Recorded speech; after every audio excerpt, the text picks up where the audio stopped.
1 Coríntios 11, 26.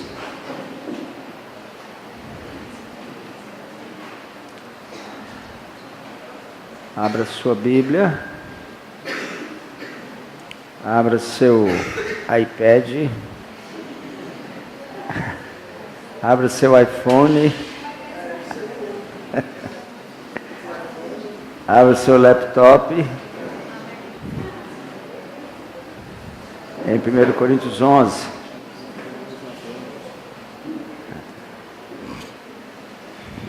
(26) Porque todas as vezes que comerdes este pão e beberdes o cálice, anunciais a morte do Senhor até que Ele venha. Então, irmãos, a ceia é morte. A ceia lembra morte, né? Anunciais a morte. Ceia, do começo ao fim, é morte, né? E nos lembra que o seu corpo foi moído, né? Como a uva no lagar, né? Nos lembra que Ele estabeleceu uma nova aliança conosco, né? Uma superior aliança conosco. A ceia nos lembra isso. Ele fala isso quando Ele institui a ceia, né? Uma aliança superior foi estabelecida conosco quando Ele morreu na cruz, né?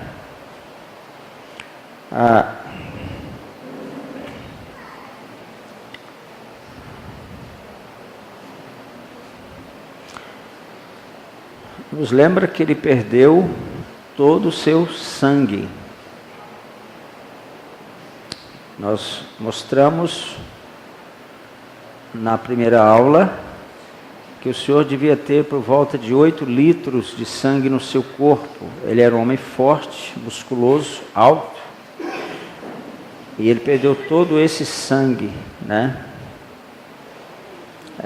Nós lembramos que uma aliança, ela se firma, ela se estabelece com sacrifício, né? E lembramos Êxodo 24 sobre isso, Mateus 26, né? Uma aliança não se estabelece sem sacrifício, sem derramamento de sangue, né?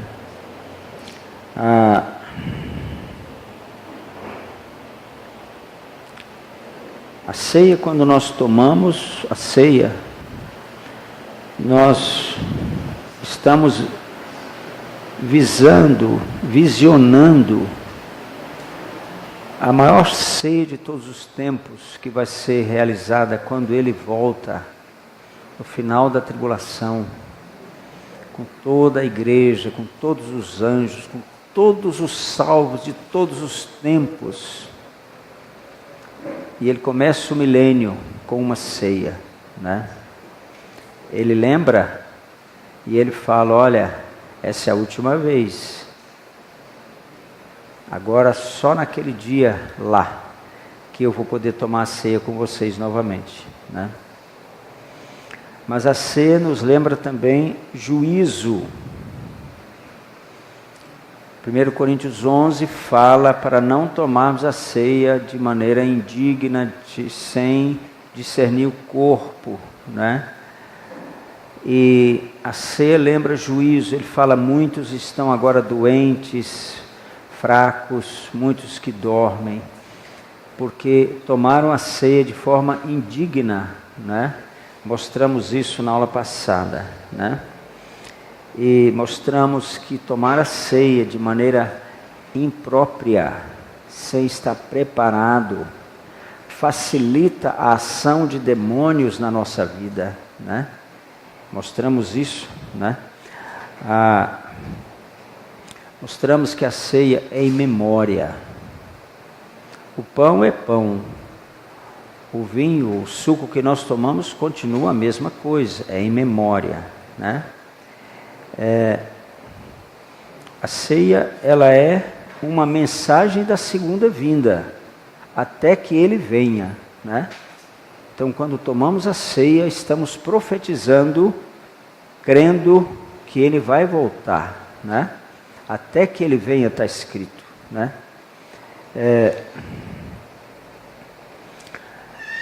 A ceia, irmãos, lembra uma coisa, Ele tomou o cálice, e Ele falou, vocês também vão ter que beber esse cálice, falando para os discípulos, né?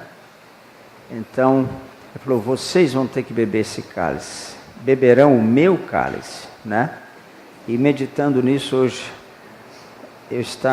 hoje de manhã, eu estava me lembrando dos nossos irmãos presos na Coreia do Norte. Eles estão bebendo esse cálice tão amargo, né? Muito amargo, né? E assim tem sido em toda a história da igreja, né? Bebereis o meu cálice, né? E a igreja tem bebido desse cálice, né?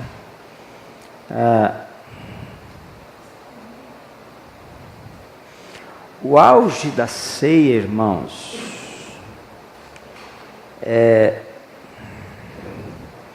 o auge da ceia, no entanto,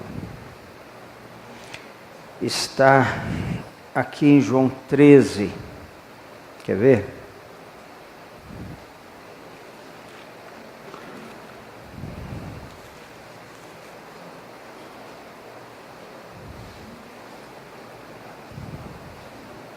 Treze, 34. Novo mandamento vos dou, que vos ameis uns aos outros, assim como eu vos amei, que também vos ameis uns aos outros. Nisto conhecerão todos que sois meus discípulos, se tiverdes amor uns aos outros. Eu penso, irmãos, que esse momento, ele proclamou esse mandamento, isso aqui é um mandamento, que vos ameis uns aos outros, né?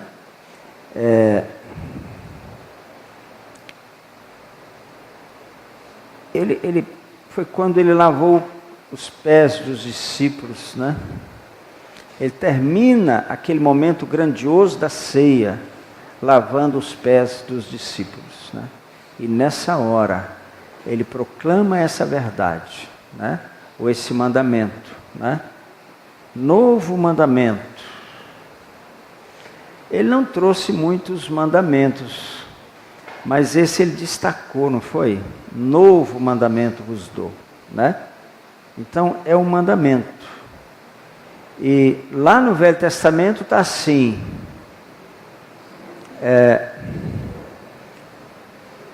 como a mim mesmo, né? Eu devo amar o meu irmão como a mim mesmo, né? Mas agora mudou, é como eu vos amei, né? Então o padrão aí subiu um bocado, né? Como eu vos amei. Então que eu possa amar meu irmão, e amar significa tudo aquilo, né? O amor tudo sofre, tudo crê, tudo espera, tudo suporta. O amor jamais acaba, né? E então eu tenho tanto de Jesus quanto eu posso amar o meu irmão, sabe? Eu digo cada um de nós, né? Cada um de nós tem tanto de Jesus, o quanto eu posso amar o meu irmão de acordo com o padrão do amor de Deus descrito em 1 Coríntios 13, né? Eu anotei aqui um versículo, deixa eu ver o que eu estou querendo falar com isso, espera aí.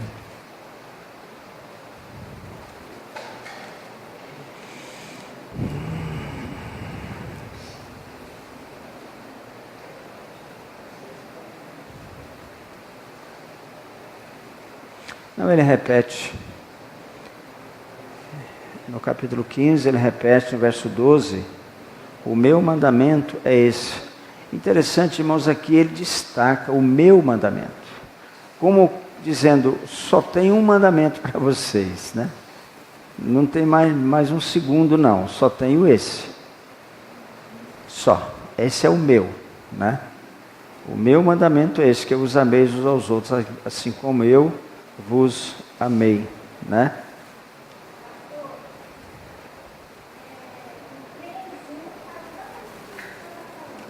Treze, 1, né? Amou-os até o fim, né? Então, o padrão do amor é esse aí, ó. 13, 1, amou-os até o fim, né? Aqui no... Interessante que Jesus, ele, toda vez que ele manda amar, que ele estabelece esse mandamento, ele destaca que é um mandamento, não somente no capítulo 13, mas também no 15, né? O meu mandamento, no 17, 15, 17, isto vos mando, né? Isso vos mando, que vos ameis uns aos outros, né? Então, esse é o momento maior, mais sublime da ceia, né? É quando ele estabelece esse novo princípio sobre o amor, né? Que vos ameis uns aos outros, né?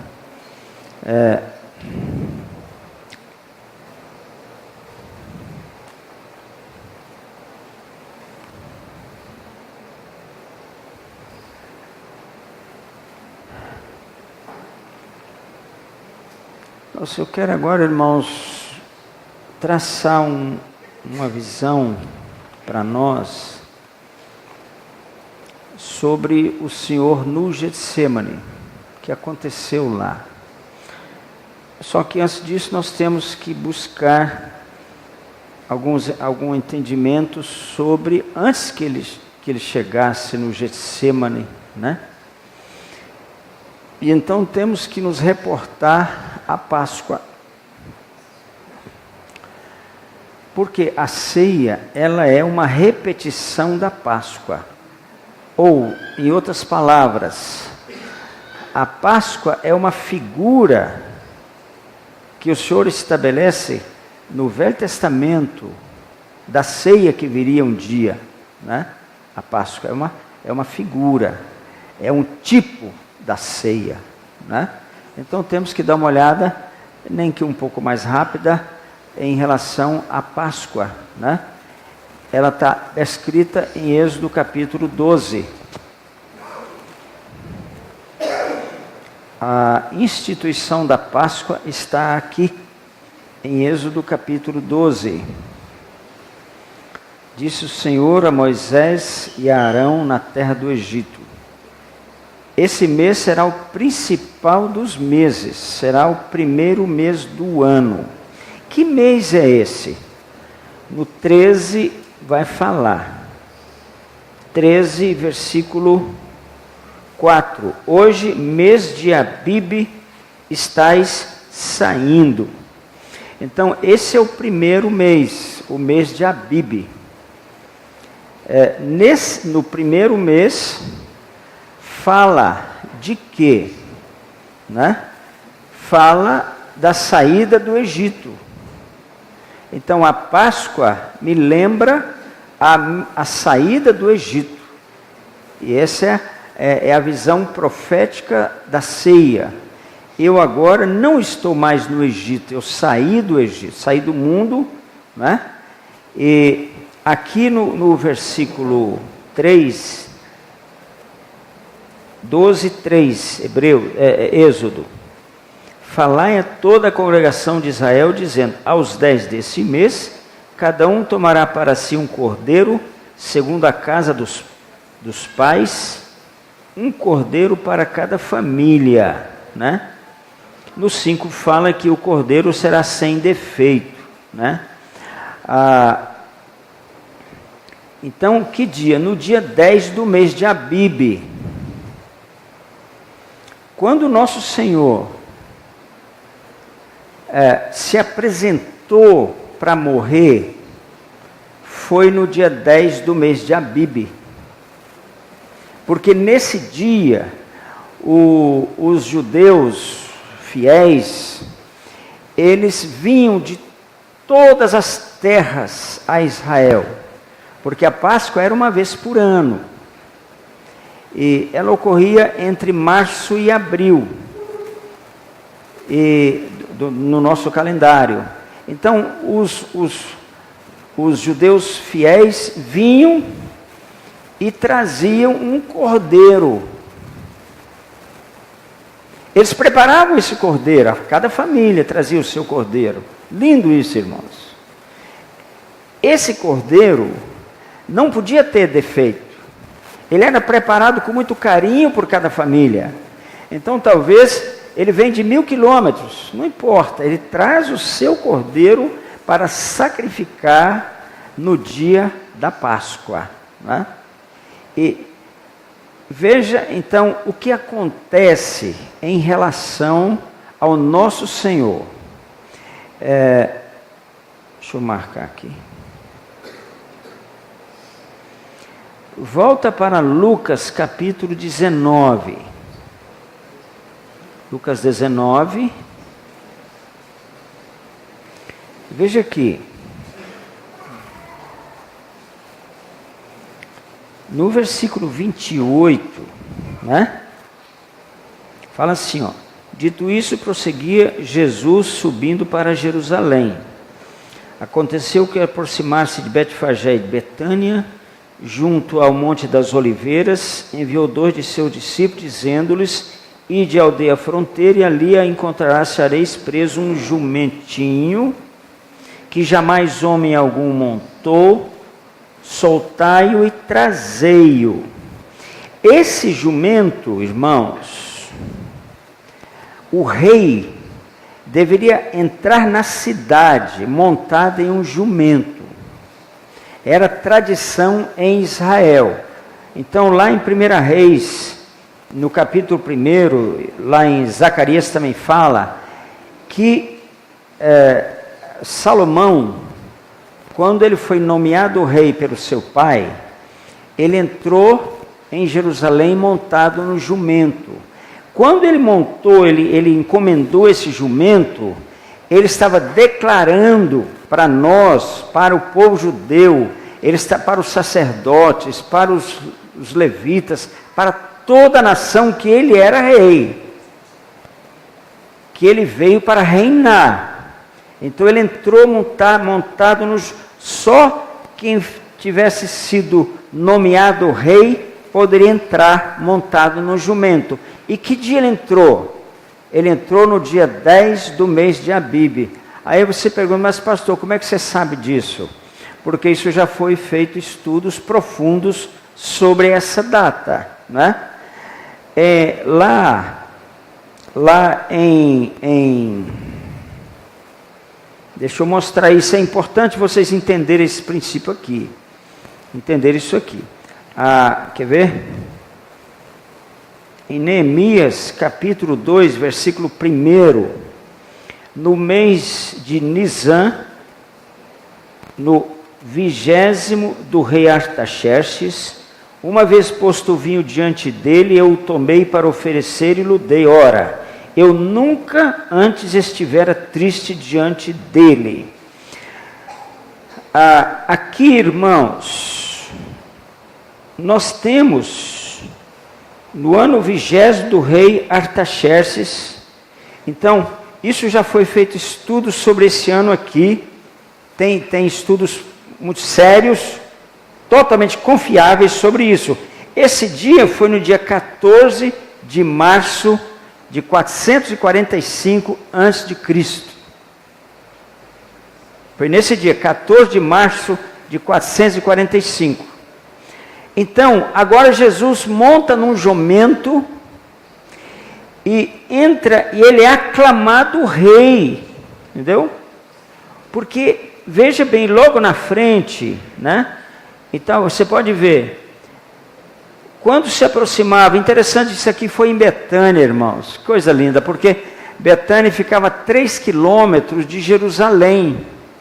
Então ele andou 3 quilômetros montado nesse jumento. E nesses 3 quilômetros ele foi aclamado, entendeu? Veja o 37. quando se aproximava da descida do Monte das Oliveiras, porque é uma descida lá, toda a multidão dos discípulos passou jubilosa a louvar a Deus em alta voz por todos os milagres e tal, dizendo: bendito é o Rei que vem em nome do Senhor. Paz no céu e glória nas maiores alturas. Pela primeira vez e única vez no ministério do Senhor, ele é aclamado Rei. Ele entra montado no jumento, em seguida, toda a multidão, com palmas, festeja o Rei que entra no dia 10 do mês de Abibe. Que dia ele entrou? Porque lá no final, irmãos, dessa história, você pode notar no 41, entendeu? Que ele chora. Ele chorou. Mas no momento em que a única vez que ele foi aclamado rei, ele tem que chorar.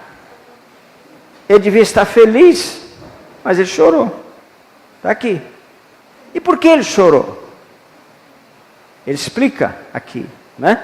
Veja, no 44, e te arrasarão, falando de Jerusalém, e aos teus filhos dentro de ti, não deixarão em ti pedra sobre pedra, porque não reconheceste a oportunidade da tua visitação. Eles não entenderam. Os líderes espirituais daquela época não entenderam que o rei Jesus, o único rei de Israel, o verdadeiro rei de Israel, estava entrando montado naquele jumento. Ele foi aclamado pelo povo, mas foi rejeitado pela liderança. Entendeu? Por isso ele chorou. Porque não reconheceste. E se nós agora, irmãos, estudarmos a profecia de Daniel, 9, 24 a 27, lá fala de 62 semanas, 69 semanas, mais 7 semanas. Então, 62 semanas mais 7 semanas, 69 semanas. Isso dá, irmãos, semanas de anos, dá 483 anos, anos bíblicos. Sabe que dia completa 483 anos? Aqui, nesse dia. Nesse dia completou 483 anos. Que ele, no dia que o Cordeiro deveria se apresentar para morrer. Então, os judeus vinham de todos os países, de todo Israel, de muito longe, eles vinham trazendo o Cordeiro nesse dia. Eles entravam na cidade nesse dia. Era o dia em que o Cordeiro se apresentava. Então, ele se apresentou para morrer. Mas os líderes não entenderam isso. Por isso ele chorou. Porque não entenderam. Veja a importância da escatologia, irmãos. A importância de estudarmos isso. E estarmos nesse entendimento em relação à segunda vinda de Jesus, né? Porque na primeira vinda ele foi rejeitado, né? E agora, como vai ser, né? Então, é importantíssimo nós entendermos a escatologia bíblica. Porque sem isso, irmãos, por isso Paulo fala, não desprezeis profecias. Nós temos que amar as profecias, estudar as profecias, para nós estarmos, vamos dizer, com uma vida conforme o cumprimento das profecias, né? O Senhor fala em Lucas 12, sede vós como aqueles que esperam pelo seu Senhor, né? Que esperam pelo seu Senhor. Temos que estar esperando por Ele o tempo todo. Do contrário, Ele vai vir. E grande parte não vai entender o que aconteceu da igreja, né? Infelizmente parece que é isso que está para acontecer, né? Agora, o cordeiro que eles traziam tinha que ser sem defeito. E tinha que ser examinado pelo sacerdote. E você pode ver aqui que logo em seguida aqui ele vai chicotear os vendedores no templo.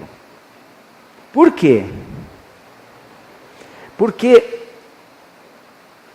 os sacerdotes, eles criavam cordeiros e pombas para vender na Páscoa.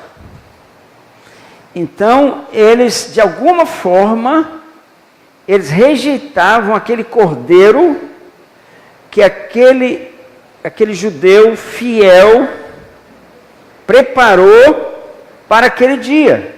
Não, o seu cordeiro, eles davam um jeito de pôr defeito no cordeiro que vinha, porque ele vendia o cordeiro. Olha o que o dinheiro faz, né? Porque eles tinham um cordeiro para vender. Então, essa foi a revolta de Jesus, e ele usou um chicote ali para virar as mesas, ele ficou irado com aquela situação, né? Então, agora, o que acontece? Ele tem que ser examinado, e ele respeita a autoridade constituída em Israel, autoridade espiritual, religiosa constituída, ele respeita totalmente. Então, agora, ele vai ser examinado, entendeu? Em relação a... Porque do dia 10, veja aqui novamente no capítulo 12, versículo 6. E o guardareis, quer dizer, o cordeiro, até o 14º dia desse mês.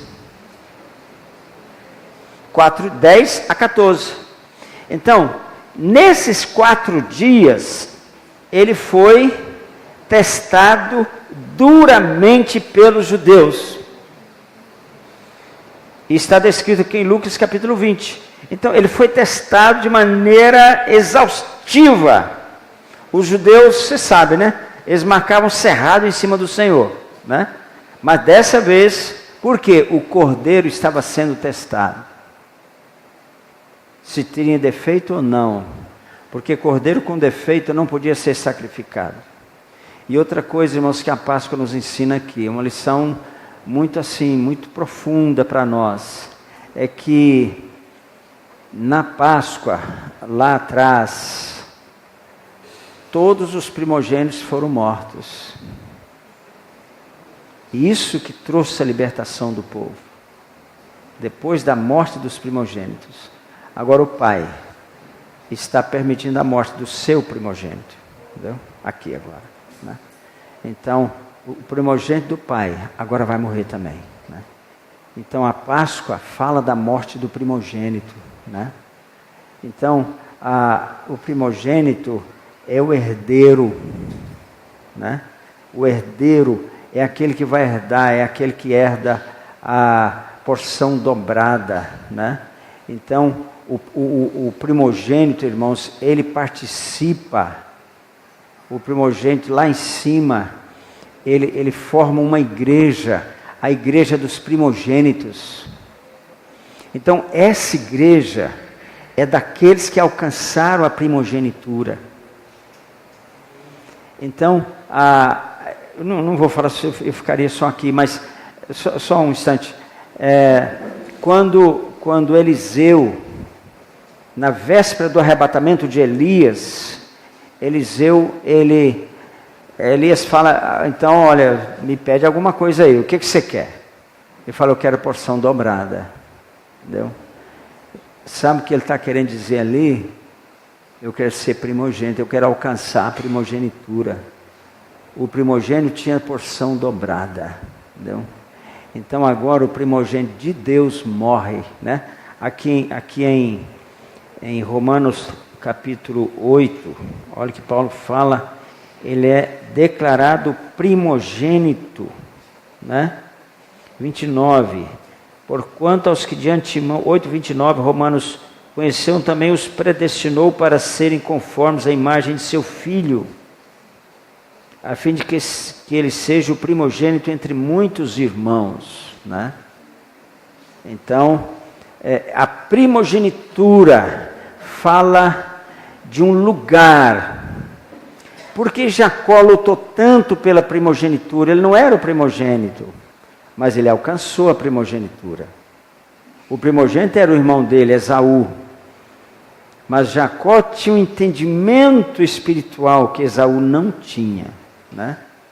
José não era o primogênito, mas ele alcançou a primogenitura pelo comportamento dele, pelo caráter dele, porque o primogênito era Rúben, mas Rúben, ele se contaminou subindo na cama, ele tendo relacionamento com uma concubina do pai dele.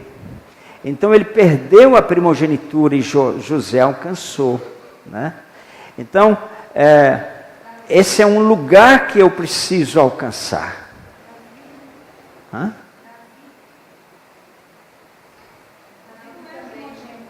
Davi não era, mas de fato, né? Também, de certa maneira, aqui Davi não menciona especificamente que ele alcançou, mas de fato ele chegou lá, né? Então, irmãos, esse é um lugar em Deus, e a ceia me ensina sobre esse lugar, né? Para alcançar esse lugar de primogênito, né? De primogenitura. Jesus foi o primogênito. Então, entre muitos irmãos, primogênitos, né? E essa posição eu preciso alcançar. Quando eu alcanço a primogenitura, eu alcanço a mudança do meu nome. Isso é espiritual, é algo muito grande. Nós temos que entender esses princípios da ceia, que vai transformar o nosso pensamento, o nosso comportamento, nosso relacionamento com Deus, né? E você vê que aqui em Lucas 20 agora, a partir do versículo 1, a autoridade dele é contestada, entendeu? Depois, no verso 19, eles fazem uma pergunta para ele difícil. Eles pegam uma moeda, e naquele tempo não tinha nota, eram só moedas. E essa moeda aqui, de quem é essa efígie aqui? Devemos dar tributo a César ou não?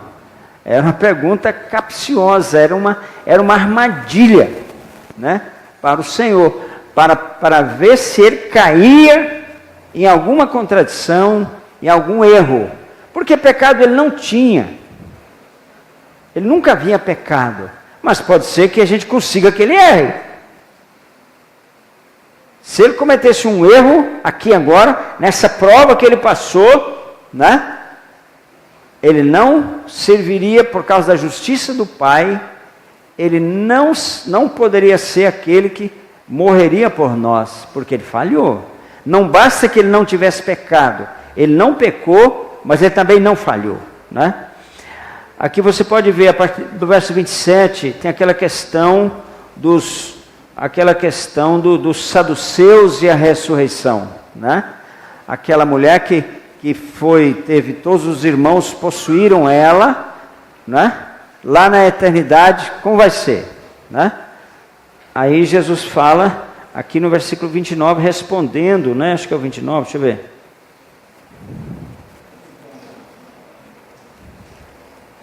Em Mateus, que é o verso 22, 29, não aqui.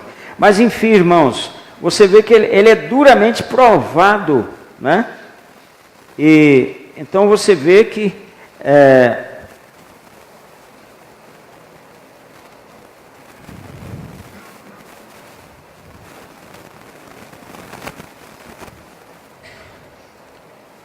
ele chega a ser provado até pelos próprios discípulos, né?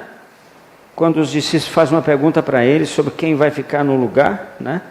E tal. Então, ele é provado de toda sorte. Lá em Marcos, capítulo 14, apresenta alguma prova que ele passou que não está aqui, né? Quando o Senhor mostra, ele é feito uma pergunta sobre o maior dos mandamentos, né? E finalmente Jesus fecha a boca dos judeus quando ele fala sobre Davi, né? Disse o Senhor ao meu Senhor, né? Então ele fala, mas se Davi chama, né? Se ele é filho de Davi, como é que Davi chama o filho de Senhor, né? E com essa pergunta ele cala, com essa resposta à pergunta, ele cala a boca dos judeus. Mas por que eu estou citando isso? Para mostrar que ele o cordeiro tinha que ser provado até o dia 14, né? Dia 14 era o dia em que o cordeiro seria morto. Esse é o dia da Páscoa, dia 14 do mês de Abibe. Então, a Páscoa, irmãos, a ceia, não pode ser estabelecido através de um dia da semana, mas de um dia do mês. É 14 de Abibe, você tem que buscar que dia vai dar, se abril ou março. Isso tem estudos que trazem isso exatamente, né? E esse calendário nosso hoje é um calendário preparado pela Igreja Católica e tem vícios nele, né? E, então, dia 14, por exemplo, dia 21 de abril é dia de Tiradentes. Não é um dia da semana, é dia 21 de abril. Pode dar um domingo, segunda, terça, quarta, quinta, sexta, sábado. Mas é sempre 21 de abril. Então, a Páscoa sempre no dia 14 do mês de Abibe. É um dia do mês e não da semana. Mesmo porque Jesus não morreu numa sexta-feira. Isso é uma invenção da Igreja Católica, que os cristãos muitas vezes copiam por falta de entendimento, né? Pastor, por que você sabe disso? Porque eu estudei. Eu estudei isso, né? E então tem que estudar, você tem que descobrir as coisas, né? Você tem que consultar autores, consultar pessoas que estudaram talvez mais do que você, é o que eu faço, né? Eu sempre tenho muitos autores que eu estou consultando, né? Então eu estudei. Porque veja bem, aqui em Mateus 12, ele fala como Jonas ficou 3 dias e 3 noites no coração da terra, assim será com o Filho do Homem. Ele ficará 3 dias e 3 noites lá, sepultado. Ele fala aqui em Mateus 12. Ora, 3 dias, então tem que ser 3 dias inteiros. 3 noites inteiras. Ora, nós sabemos, olha aqui, só para dar um dado, eu não vou seguir aqui porque não é o momento, não é o assunto, mas só estou colocando algumas coisas para ficar gravado e para estabelecer um entendimento sobre o dia 14 do mês de Abibe, que é o dia da Páscoa, né? Nós comemoramos agora, esse mês, no dia 16, né? Dia 19 temos um encontro profético, então é a Páscoa, mas cada ano varia um pouco, só que a Igreja Católica diz que a morte dele foi na sexta-feira. Como sexta-feira? Você quer ver? Mateus 28. Mateus 28, olha aí.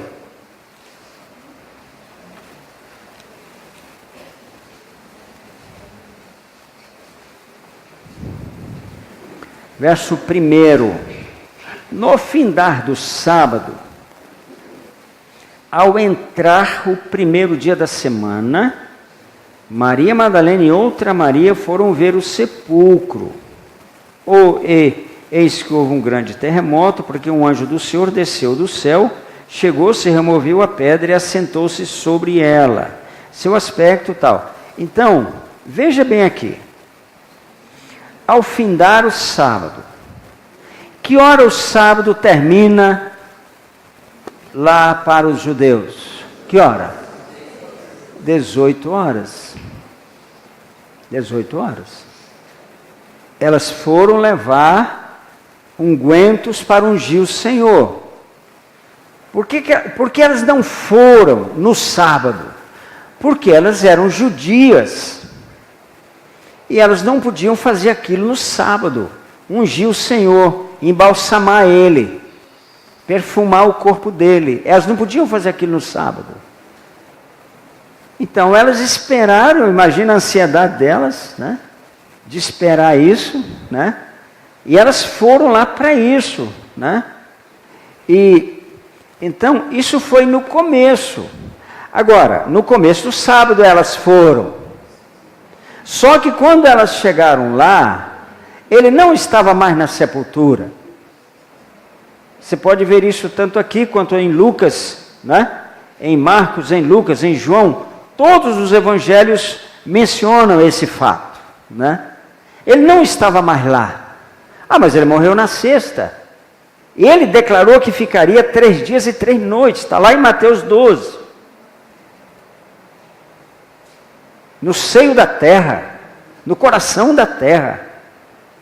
Então, sexta-feira, ele morreu, que hora? Que hora ele morreu? Hã? Que hora ele morreu? 3 horas da tarde. Ele morreu 3 horas da tarde. Então, vamos considerar um dia, na sexta-feira. Não é um dia, porque de 3 às 6 horas, Arimateia, José de Arimateia pegou o corpo dele para poder sepultar. Então ele ficou 3 horas ali. Por aí, talvez 6h30, 6 horas ele foi lá, ele pediu o direito, foi lá e tirou ele, né? Um dia. Dia seguinte, sábado, um dia. Aqui não foi um dia, você viu? Foram 3 horas. Mas mesmo que eu considere como um dia, o sábado o dia inteiro. Só que no final do sábado, quer dizer, entrando domingo, elas foram lá, está aqui, e ele tinha ressuscitado. Então, não dá 3 dias. Portanto, a palavra não cumpriu. E a mesma coisa com a noite. Se ele ficou da noite de sexta para o sábado, ficou a noite toda. Mas no início do dia seguinte, ele já estava ressuscitado. Então não é verdade que ele morreu na sexta-feira. Então que dia ele morreu? Ele morreu na quarta-feira. Por que você sabe? Porque eu estudei. É porque eu estudei. É por isso que eu sei que ele morreu na quarta-feira. Mas isso aí outro dia eu conto para vocês, né? Agora não. Então, irmãos,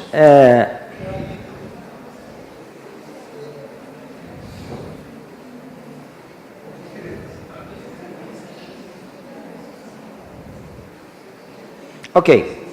Só uma introdução em relação a essa véspera da sua prisão, né? Aí chega no final do dia 14, no dia 13, ele vai tomar a ceia, porque é um dia antes da Páscoa. Agora ele vai tomar a ceia, que está descrita nos evangelhos, né? Então agora ele vai tomar a ceia. Veja, vamos usar Lucas para ficar mais fixado em um dos evangelistas.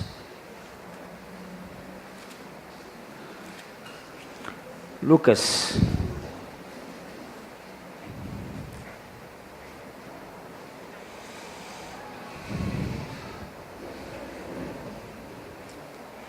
Tem um fato aqui muito importante para ser mencionado.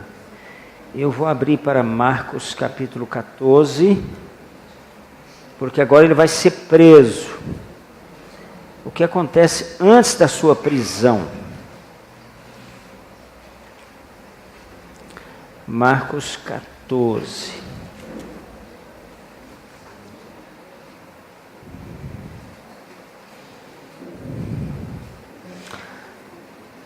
Ele chega em Betânia. Isso é muito importante aqui, esse fato descrito aqui em Marcos 14.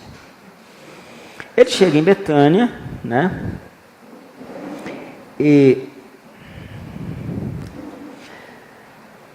ele vai à casa de Simão o leproso. Era um apelido que esse homem tinha, não sei se Jesus tinha curado a lepra dele, provavelmente tinha curado ele, né? Mas ficou o apelido, né? E lá ele está à noite, já na entrada da noite, vem Maria, né? E o que ela faz? Verso 3: estando ele em Betânia, reclinado à mesa em casa de Simão o leproso, viu uma mulher trazendo um vaso de alabastro, João fala que é Maria mesmo, né? Com preciosíssimo perfume de nardo puro, e quebrando o alabastro, derramou o bálsamo sobre a sua cabeça. Indignaram-se alguns entre si, diziam: para que esse desperdício de bálsamo?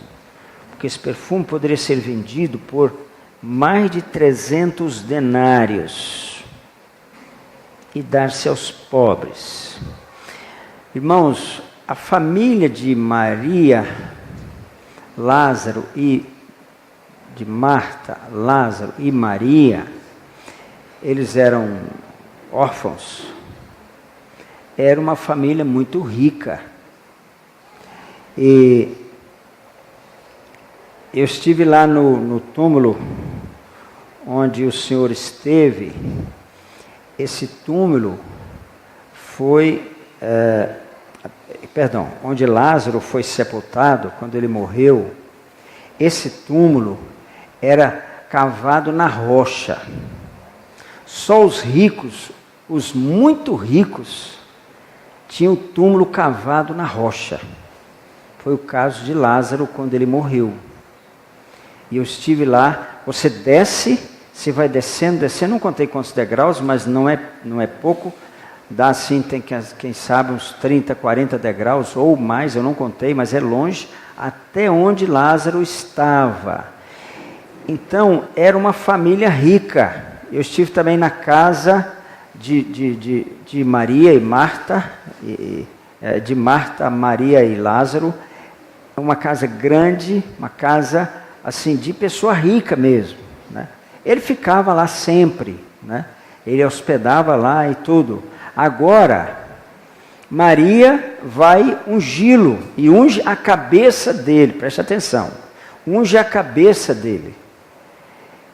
E com aquele unguento, era um unguento tão caro, eu fiz as contas aqui hoje, 300 denários, irmãos, 300 denários.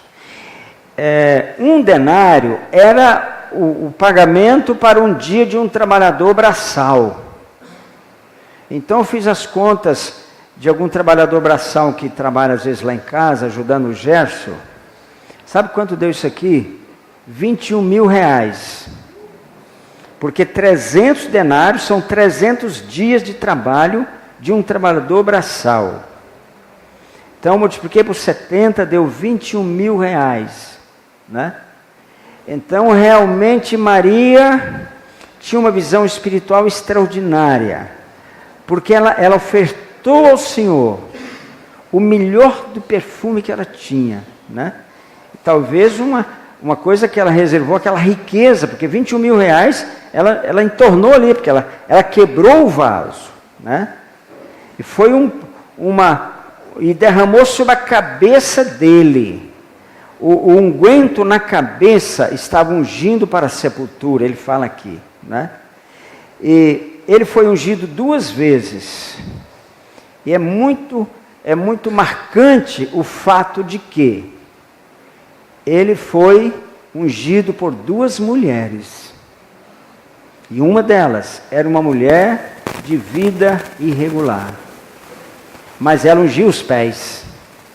Ele estava na mesa, ela chegou, também derramou, quebrou o vaso, né?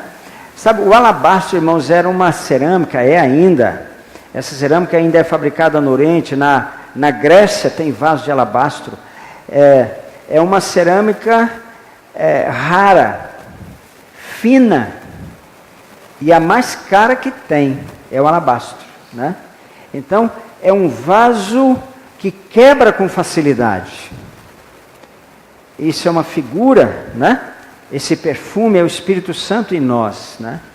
Então, esse vaso é fácil de quebrar, né? Então, meu irmão, pode chorar mesmo, sabe? Tem que quebrar, tem que derramar um unguento, entendeu? se não quebrar, o perfume não exala, né? Tem que quebrar, né? Para que o perfume seja, né? Então, quando aquela mulher lá em Lucas 7, e é só Lucas que menciona esse fato, ungiu os seus pés, enxugava com os cabelos, chorando, arrependida dos seus pecados, né? E Jesus dá uma lição assim sabe, de grandeza. Ele é grande demais, irmão, ele tem que amar ele, sabe? Ele dá uma lição de grandeza, de espírito, de caráter, de amor por aquela moça que havia quebrado aquele vaso e lavado os seus pés, né? Mas ali, ele estava ainda muito mais no início do seu ministério, né? Ele estava caminhando ainda na sua jornada, né? Então ele foi ungido nos pés. É importante ungir os pés, viu? É muito importante isso. Bom, voltando nesse processo aí. Quando ele é ungido, olha o que ele faz.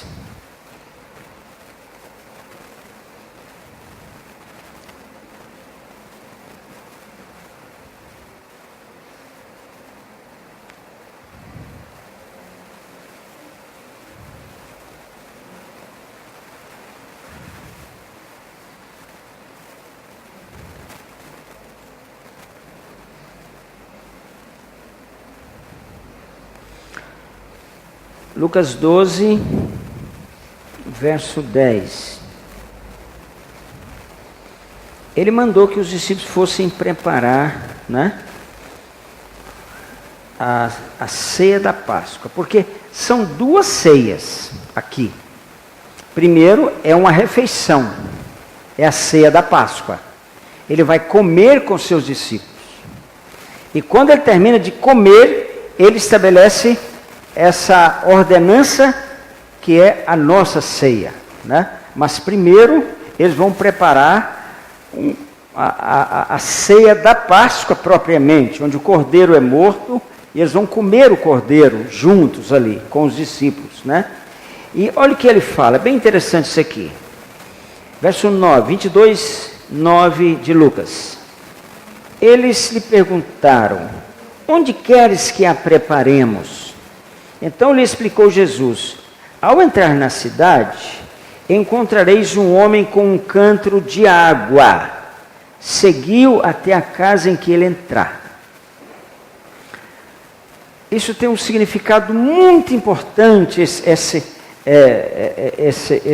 relatório aqui. Marcos também fala desse cântaro, né?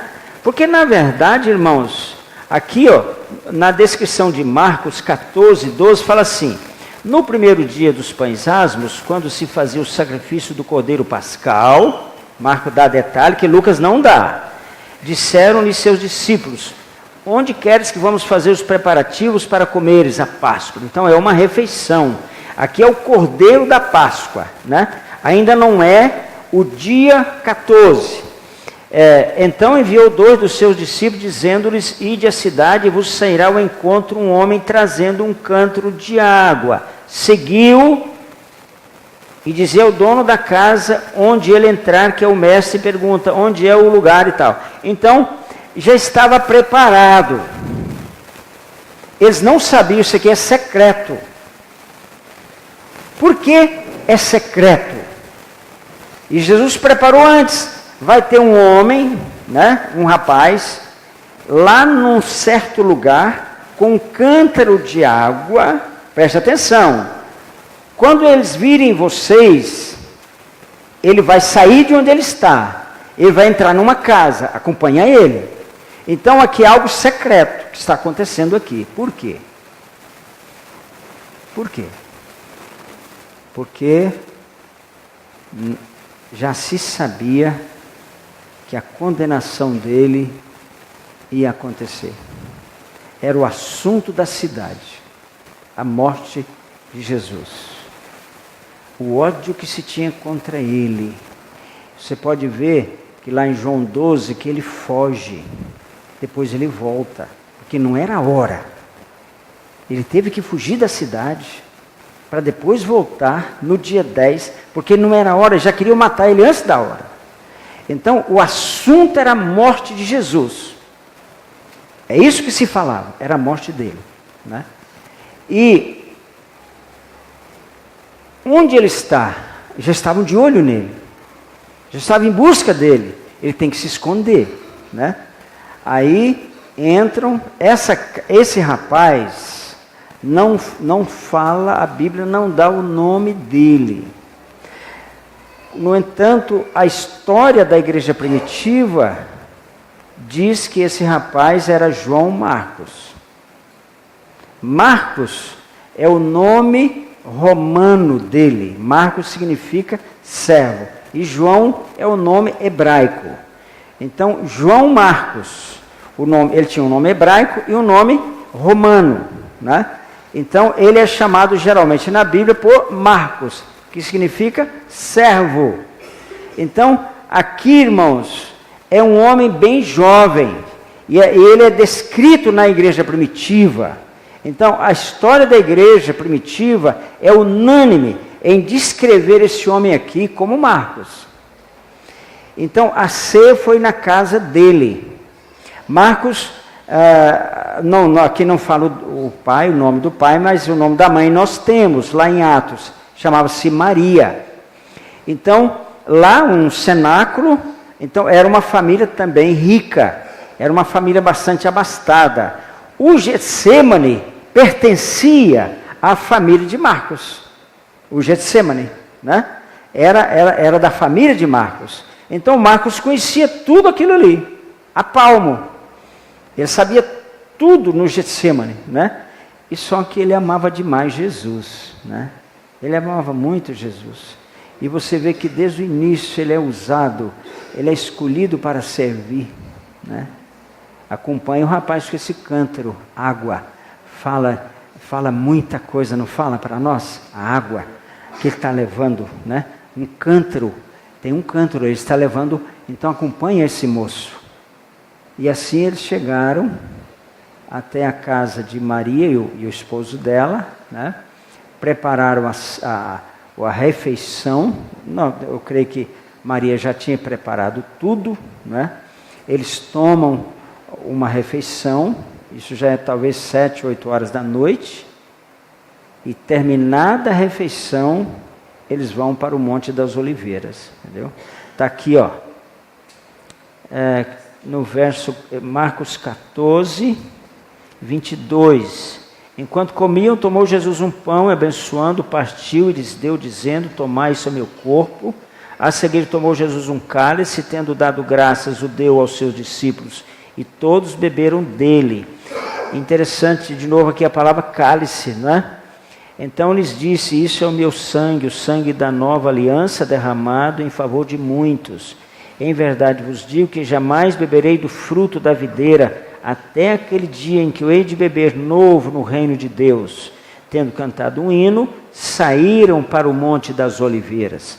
Isso deveria ser por volta, por aí, umas 8 horas da noite, né? Porque foi a tardezinha lá, entrou, tomaram a refeição, talvez 6 da tarde, por aí, não importa que tanta hora, e então foram para o Monte das Oliveiras, onde ele costumava ir.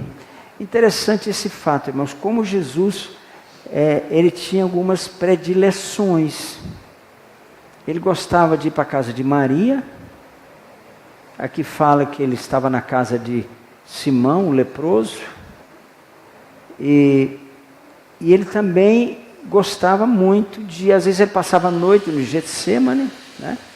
Era um lugar, ali vai dar aproximadamente 3 quilômetros, um pouquinho menos, talvez, o Getsemane, do templo de Jerusalém, do centro da cidade, até o Getsemane, mas ele é muito lá.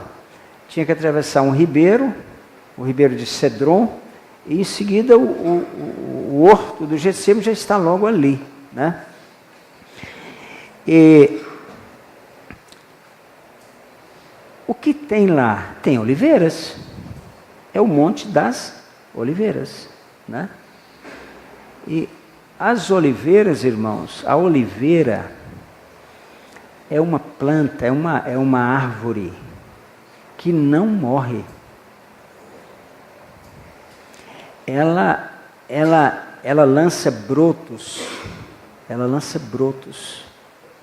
Você pensa que aquelas, se você for lá ver, as mesmas oliveiras onde o Senhor Jesus esteve ali, no Getsemane, estão lá até hoje. E dando fruto. Dando fruto. Olha que coisa. Estão lá dando fruto até hoje. Milhares de anos dando fruto, né? E dizem assim, se eu li, né, que onde a raiz da oliveira vai, ela leva cura para qualquer planta que esteja doente, né? Ela vai espalhando a raiz e todas aquelas plantas ali estão sadias, são curadas, né?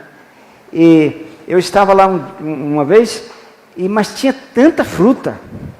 E lá os jardineiros estavam colhendo as olivas, né? E assim, de árvores muito antigas. Então você vê que ela tem todas aquelas coisas da antiguidade, né? Da idade avançada, né? Você sabe que é uma árvore muito antiga, né? E quando eu chego no aeroporto, nos aeroportos, eu já sou logo a prioridade. Eu não preciso falar que eu tenho 70 e tantos anos, eles já sabem, né? Então eu já vou logo para a fila da prioridade, que geralmente eu sou o primeiro a embarcar, né? Eu sou meio fissurado nos aeroportos, a Valéria viu como é que é. Eu quase sempre sou o primeiro a embarcar. Mas você chega lá, você sabe que são árvores muito velhas, né? Não estou falando que eu sou velho, não. Então são árvores muito velhas, mas que estão soltando brotos. O que Salmo fala? Na velhice ainda darão fruto, né? Então, irmãos, a oliveira é essa planta, né? E porque ele foi para... Ele sabia o que ia acontecer, ele sabia, né? Ele sabia exatamente o que ia acontecer, mas são 9 horas e eu vou parar, né? Vamos ficar em pé.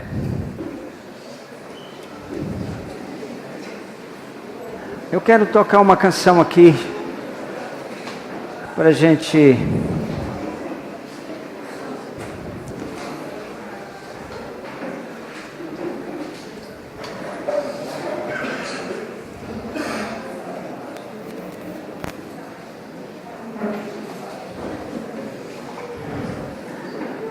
vamos fechar nossos olhos, irmãos, e pensar nisso, que Ele cumpriu todo o propósito, Ele morreu, né? E vamos, nesse momento assim, de profunda gratidão a Deus, por tudo que Ele fez.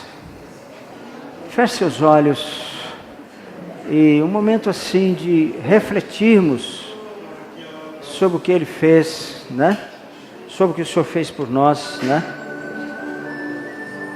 Pensa no que Ele fez por você, por nós.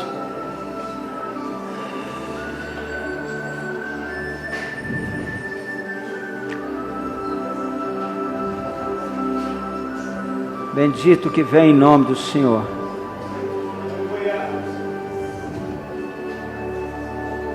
Até que Ele venha. Até que Ele venha. Até que Ele venha.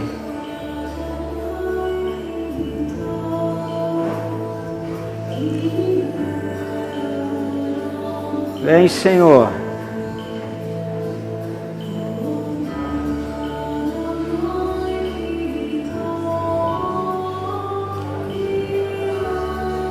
Vem, Senhor.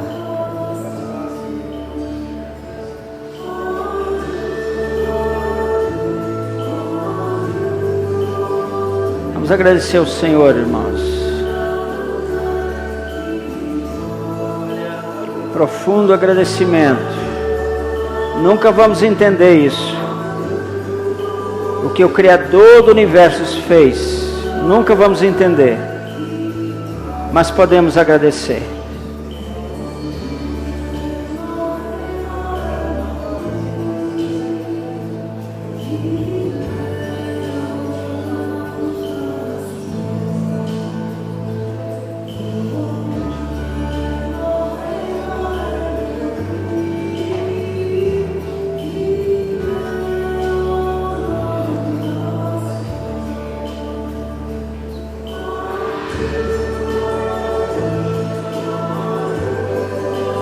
primogênito de Deus foi sacrificado.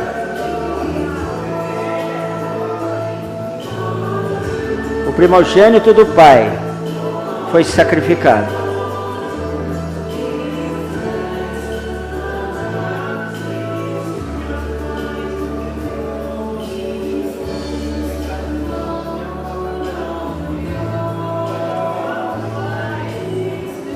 O que você vai fazer por ele? Novo mandamento vos dou, que vos ameis uns aos outros, assim como eu vos amei.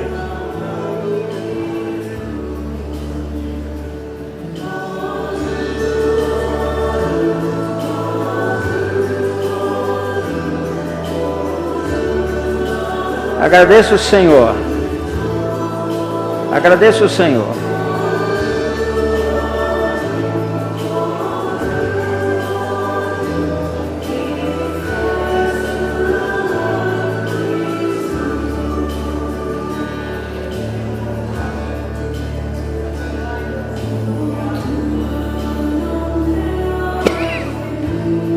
Obrigado, Jesus. Te amamos, Senhor. Te amamos, Senhor.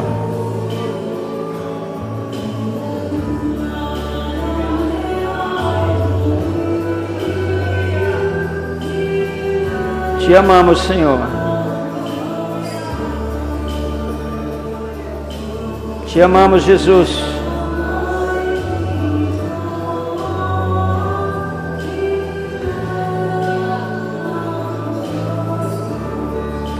Ah, Senhor.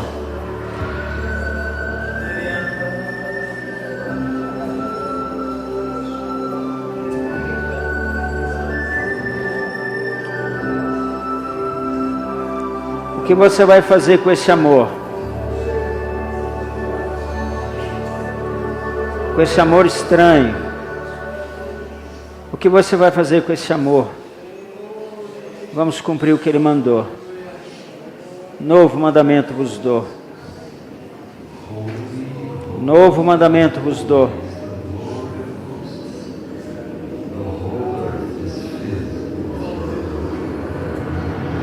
Ele é santo e a terra está cheia da sua glória. Ele é santo. Eu também quero ser santo, Senhor. Fale com o Senhor agora. Comece a falar a Ele. Diga alguma coisa para Ele. Um gesto de gratidão. Uma palavra de gratidão.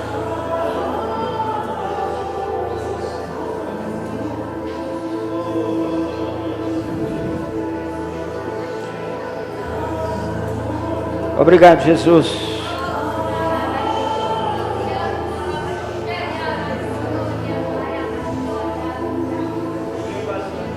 Ele é o primogênito do Pai. Ele é o primogênito de entre os mortos.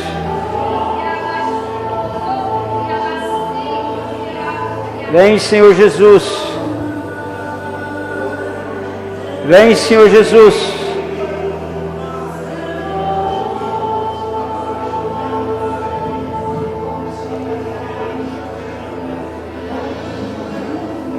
Vem, Senhor Jesus. Vem, Senhor Jesus. Vem de repente, Senhor. Demora não, Senhor.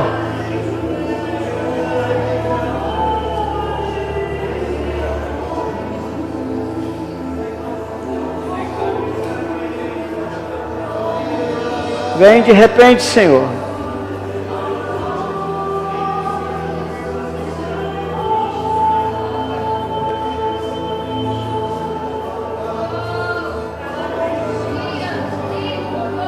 Vem, Senhor. Que Deus estranho é esse?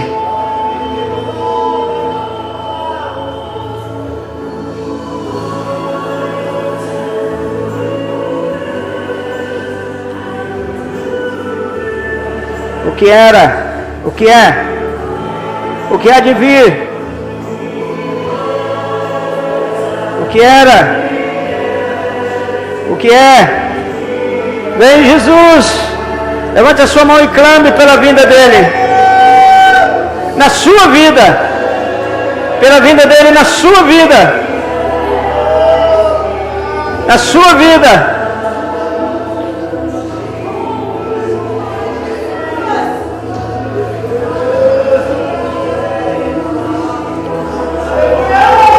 Hashem Adonai, bendito que vem em nome do Senhor. Te esperamos, Senhor. Jesus, te esperamos.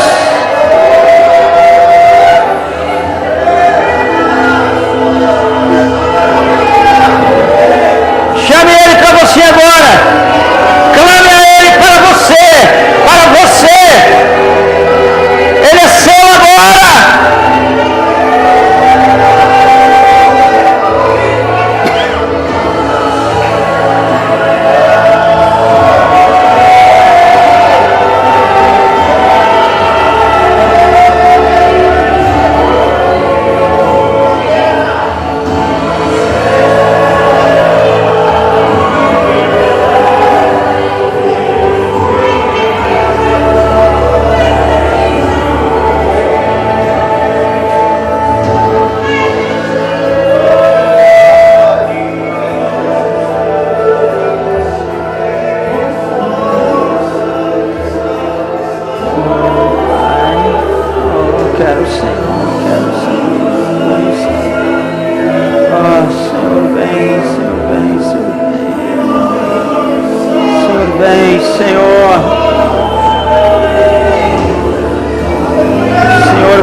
Senhor, vem.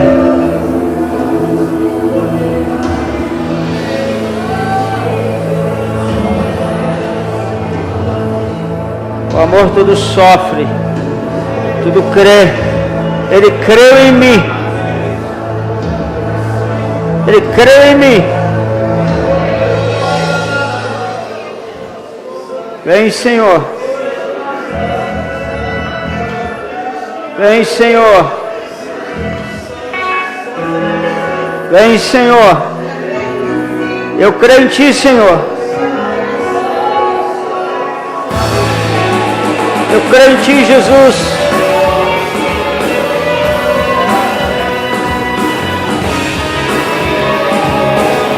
Eu creio, Jesus.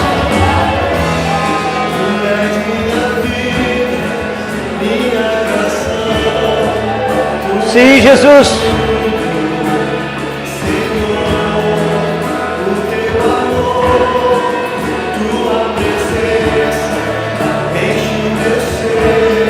Oh, Jesus. Enche-nos, Senhor.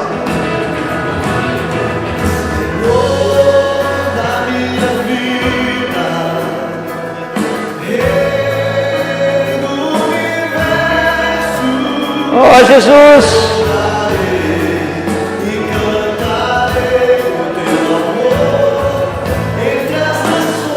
Eu cantarei, Senhor. É a minha vida, Senhor. É meu sonho.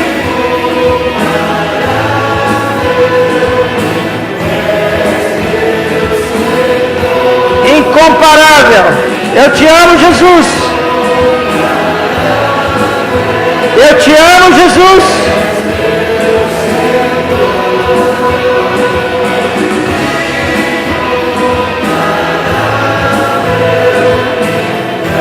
Eu te amo, Jesus. Eu te quero muito, Senhor.